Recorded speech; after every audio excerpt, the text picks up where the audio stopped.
اقبال کے خلاف یہ الزام تھا کہ اس نے اپنی جان کو اپنے ہاتھوں ہلاک کرنے کی کوشش کی اور وہ اس میں ناکام رہا۔ جب وہ عدالت میں پہلی مرتبہ پیش کیا گیا تو اس کا چہرہ ہلدی کی طرح زرد تھا۔ ایسا معلوم ہوتا تھا کہ موت سے مڈ بھیڑ ہوتے وقت اس کی رگوں میں تمام خون خشک ہو کر رہ گیا ہے، جس کی وجہ سے اس کی تمام طاقت سلب ہو گئی ہے۔ اقبال کی عمر 20-22 برس کے قریب ہوگی، مگر مرجھائے ہوئے چہرے پر کھنڈی ہوئی زردی نے اس کی عمر میں 10 سال کا اضافہ کر دیا تھا، اور جب وہ اپنے کمر کے پیچھے ہاتھ رکھتا تو ایسا معلوم ہوتا کہ وہ واقعی بوڑھا ہوئے۔ سنا گیا ہے کہ جب شباب کے ایوان میں غربت داخل ہوتی ہے تو تازگی بھاگ جایا کرتی ہے۔ اس کے پھٹے پرانے اور میلے کچیلے کپڑوں سے یہ عیاں تھا کہ وہ غربت کا شکار ہے، اور غالباً حد سے بڑھی ہوئی مفلسی ہی اس نے اپنی پیاری جان کو ہلاک کرنے پر مجبور کیا تھا۔ اس کا قد کافی لمبا تھا جو کاندھوں پر ذرا آگے کی طرف جھکا ہوا تھا۔ اس جھکاؤ میں اس کے وزنی سر کو بھی دخل تھا، جس پر سخت اور موٹے بال جیل خانے کے سیاہ اور کھردرے کمبل کا نمونہ پیش کر رہے تھے۔ آنکھیں اندر کو دھنسی ہوئی تھیں جو بہت گہری اور اتھاہ معلوم ہوتی تھیں۔ جھکی ہوئی نگاہوں سے یہ پتہ چلتا تھا کہ وہ عدالت کے سنگین فرش کی موجودگی کو غیر یقینی سمجھ رہا ہے، اور یہ ماننے سے انکار کر رہا ہے کہ وہ زندہ ہے۔ ناک پتلی اور تیکھی، اس کے ماتھے پر تھوڑا سا چکنا میل جما ہوا تھا، جس کو دیکھ کر زنگ آلود تلوار کا تصور آنکھوں میں بھر جاتا تھا۔ پتلے پتلے ہونٹ جو کناروں پر ایک لکیر بن کر رہ گئے تھے آپس میں سلے ہوئے معلوم ہوتے تھے۔ شاید اس نے ان کو اس لیے بھنچ رکھا تھا کہ وہ اپنے سینے کی آگ اور دھوئیں کو باہر نکلنا نہیں چاہتا۔ خیر، میلے پاجامے میں اس کی سوکھی ہوئی ٹانگیں اوپر کے دھڑ کے ساتھ اس طرح جڑی ہوئی تھیں کہ معلوم ہوتا تھا وہ خشک لکڑیاں تنور کے منہ میں ٹھنسی ہوئی ہیں۔ سینہ چوڑا چکلا تھا، مگر ہڈیوں کے ڈھانچے پر اس کی پسلیاں پھٹے ہوئے گریبان سے جھانک رہی تھیں۔ گوشت سانولے رنگ کی جھلی معلوم ہوتا تھا۔ سانس کی آمد و شد سے یہ جھلی بار بار پھولتی اور دبتی تھی۔ پیروں میں کپڑے کا جاپانی جوتا تھا جو جگہ جگہ سے بے حد میلا ہو رہا تھا۔ دونوں جوتے انگوٹھوں کے مقام پر سے پھٹے ہوئے تھے۔ ان سوراخوں میں سے اس کے انگوٹھوں کے بڑے ہوئے ناخن نمایاں طور پر نظر آ رہے تھے۔ وہ کوٹ پہنے ہوئے تھا جو اس کے بدن پر بہت ڈھیلا تھا۔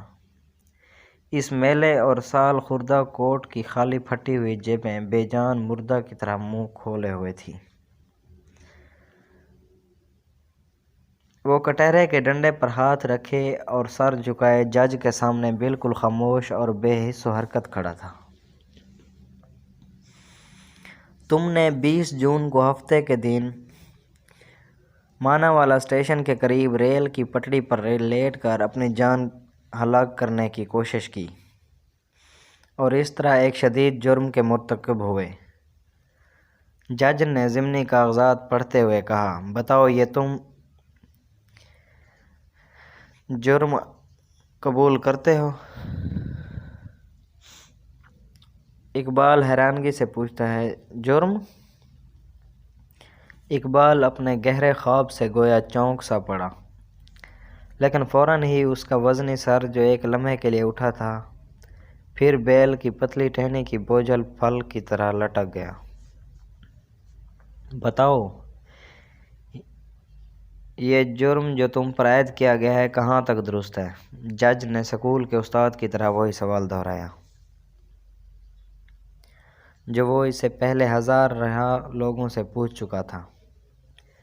اقبال نے اپنا سر اٹھایا اور جج کی طرف اپنی بے حس آنکھوں سے دیکھنا شروع کر دیا۔ پھر تھوڑی دیر کے بعد دھیمے لہجے میں کہا، میں نے آج تک کسی جرم کا ارتکاب نہیں کیا۔ عدالت کے کمرے میں کامل سکوت طاری تھا۔ شاید اس کا باعث اقبال کا داشت نما سراپا تھا، جس میں بلا کی ہیبت تھی۔ جج اس کی نگاہوں کے خوفناک خلا سے خوف کھا رہا تھا۔ کورٹ انسپکٹر نے، جو جنگلے سے باہر بلند کرسی پر بیٹھا تھا، کمرے کے سکوت کی دہشت ناک اثر کو دور کرنے کے لیے یوں ہی 2-3 مرتبہ اپنا گلا صاف کیا۔ ریڈر نے، جو پلیٹ فارم پر بچھے ہوئے تخت پر جج کے قریب بیٹھا تھا، مسلوں کے کاغذات ادھر ادھر رکھتے ہوئے اپنی پریشانی اور ڈر دور کرنے کی سعی کی۔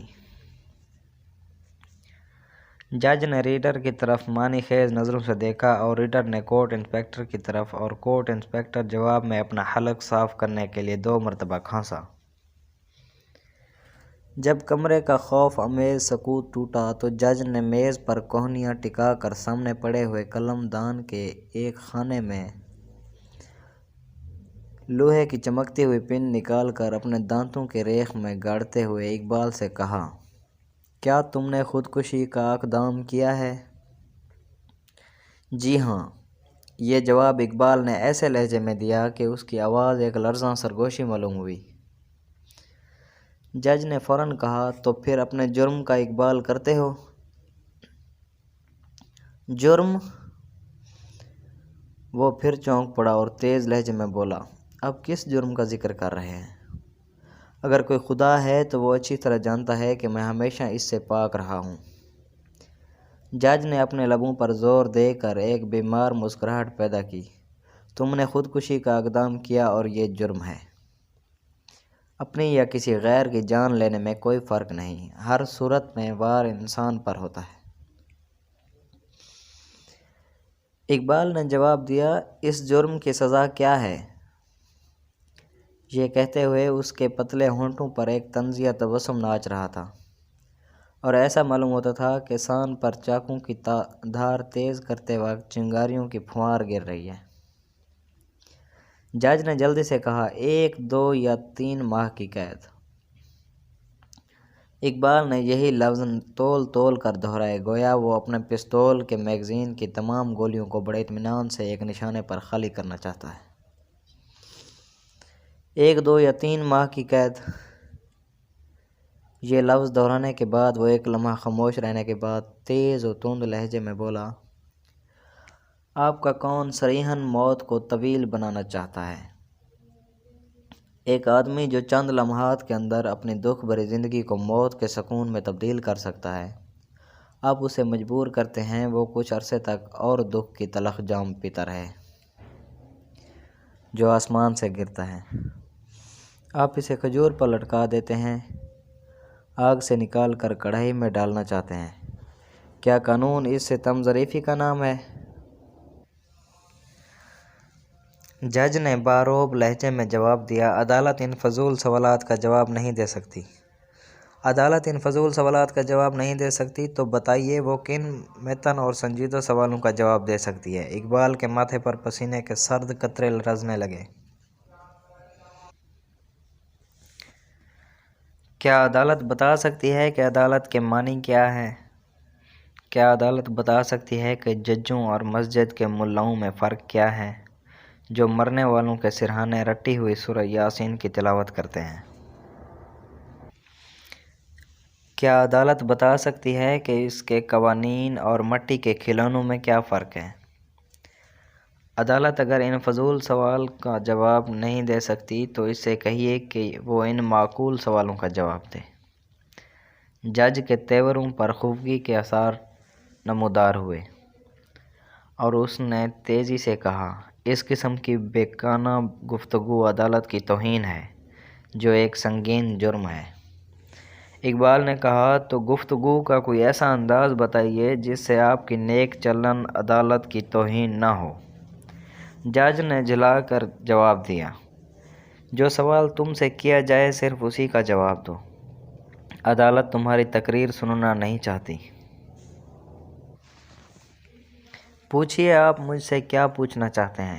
اقبال کے چہرے پر یاس کی دھند چھا رہی تھی اور اس کی آواز اس گجر کی ڈوبتی ہوئی گونج معلوم ہوتی تھی۔ جو رات کی تاریکیوں میں لوگوں کو وقت سے باخبر رکھتا ہے۔ یہ سوال کچھ اس انداز سے کیا گیا تھا کہ جج کے چہرے پر گھبراہٹ سی پیدا ہو گئی۔ اس نے ایسے ہی میز پر سے کاغذات اٹھائے اور پھر وہیں کے وہیں رکھ دیے اور دانت کی ریخ میں سے پن نکال کر پن کشن میں ڈالتے ہوئے کہا، تم نے اپنی جان لینے کی کوشش کی، اس لیے تم آرزوئے قانون مستوجب سزا ہو۔ کیا اپنی صفائی میں تم کوئی بیان دینا چاہتے ہو؟ اقبال کے بے جان اور نیلے ہونٹ فرط حیرت سے کھلے کے کھلے رہ گئے۔ اس نے کہا، بیان آپ کس قسم کا لینا چاہتے ہیں؟ کیا میں سراپا بیان نہیں ہوں؟ کیا میرے گالوں کی ابری ہوئی ہڈیاں یہ بیان نہیں کر رہی کہ غربت کی دیمک میرے گوشت کو چاٹتی رہی ہے؟ کیا میری بے نور آنکھیں یہ بیان نہیں دے رہی کہ میری زندگی کی بیشتر راتیں لکڑی اور تیل کے دھوئیں کے اندر گزری ہیں؟ کیا میرا سوکھا ہوا جسم یہ بیان نہیں دے رہا کہ اس نے کڑے سے کڑا دکھ برداشت کیا ہے؟ کیا میری زرد بے جان اور کانپتی ہوئی انگلیاں یہ بیان نہیں دے رہی کہ وہ ساز حیات کے تاروں میں امید فضا نغمہ پیدا کرنے میں ناکام رہی ہیں؟ بیان بیان بیان، صفائی کا بیان، کس صفائی کا بیان؟ میں اپنے ہاتھوں سے اپنی زندگی کا خاتمہ کر رہا تھا، اس لیے کہ مجھے جینے کی خواہش نہ تھی، اور جسے جینے کی خواہش نہ ہو، جو ہر جینے والے کو تعجب سے دیکھتا ہو، کیا آپ اس سے یہ چاہتے ہیں کہ وہ اس سنگین عمارت میں آ کر 2-3 برس کی قید سے بچنے کے لیے جھوٹ بولے؟ جج صاحب، آپ اس سے بات کر رہے ہیں جس کی زندگی قید سے برتر رہی ہے۔ جج پر زرد رو اقبال کی بے جوڑ جذباتی گفتگو کچھ اثر نہ کر سکی اور 4-5 پیشیوں کی یک آہنگ سماعت کے بعد اسے 2 ماہ قید محض کا حکم سنا دیا گیا۔ سزا کا حکم مجرم نے بڑے اطمینان سے سنا، لیکن یکایک اس کے استخوانی چہرے پر زہریلے طنز کے آثار نمودار ہوئے اور اس کے باریک ہونٹوں کے سرے بھنچ گئے۔ مسکراتے ہوئے اس نے جج کو مخاطب کر کے کہا، آپ نے مقدمے کی تمام کارروائیوں میں بہت محنت کی ہے، جس کے لیے میں آپ کا شکر گزار ہوں۔ مقدمہ کی رویداد کو آپ نے جس نفاست سے ان لمبے لمبے کاغذوں پر اپنے ہاتھوں سے ٹائپ کیا ہے وہ بھی داد کے قابل ہے، اور آپ نے بات بات میں تعزیرات کی بھاری بھرکم کتاب سے دفعات کا حوالہ جس پر پھرتی سے دیا ہے، اس سے آپ کے حافظے کی خوبی کا اندازہ لگایا جا سکتا ہے۔ قانون، جہاں تک میں نے اندازہ کیا ہے، ایک پردہ نشین خاتون ہے جس کی عصمت کے تحفظ کے لیے آپ لوگ مقرر کیے گئے، اور مجھے اعتراف ہے کہ آپ نے اپنے فرائض کے انجام دہی میں کوئی دقیقہ فروغت نہیں کی، مگر مجھے افسوس ہے کہ آپ ایک ایسی عورت کی حفاظت کر رہے ہیں جسے ہر چالاک آدمی اپنی داشتہ بنا کر رکھ سکتا ہے۔ یہ لفظ عدالت کی توہین خیال کیے گئے اور اس جرم کے ارتکاب میں اقبال کی زندانی میں 2 ماہ اور بڑھا دیے گئے۔ یہ حکم سن کر اقبال کے پتلے ہونٹوں پر پھر مسکراہٹ ہوئی۔ اقبال نے زیر لب کہا، پہلے 2 ماہ تھے، اب 4 ماہ ہو گئے، اور پھر جج سے مخاطب ہو کر پوچھا، آپ کو تعزیرات پاکستان کی تمام دفعات ازبر یاد ہیں؟ کیا آپ مجھے کوئی اسی توہین کی قسم کا بے ضرر جرم بتا سکتے ہیں جس کے ارتکاب سے آپ کی عدالت میری گردن جلاد کے حوالے کر سکے؟ میں اس دنیا میں زندہ نہیں رہنا چاہتا جہاں غریبوں کو جینے کے لیے ہوا کے چند پاکیزہ جھونکے بھی نصیب نہیں ہوتے، اور جس کے بنائے ہوئے قانون میری سمجھ سے بالا تر ہیں۔ کیا آپ کا یہ قانون عجیب و غریب نہیں، جس نے اس بات کی تحقیق کیے بغیر کہ میں نے خودکشی کا اقدام کیا یا نہیں مجھے جیل میں ٹھونس دیا ہے؟ مگر ایسے سوال پوچھنے سے فائدہ ہی کیا؟ تعزیرات پاکستان میں غالباً ان کا کوئی جواب نہیں۔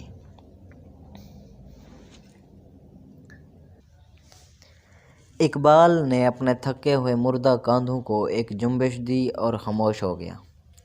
عدالت نے اس کے سوال کا کوئی جواب نہ دیا اور سزا برقرار رکھی۔ وما علینا الا البلاغ المبین۔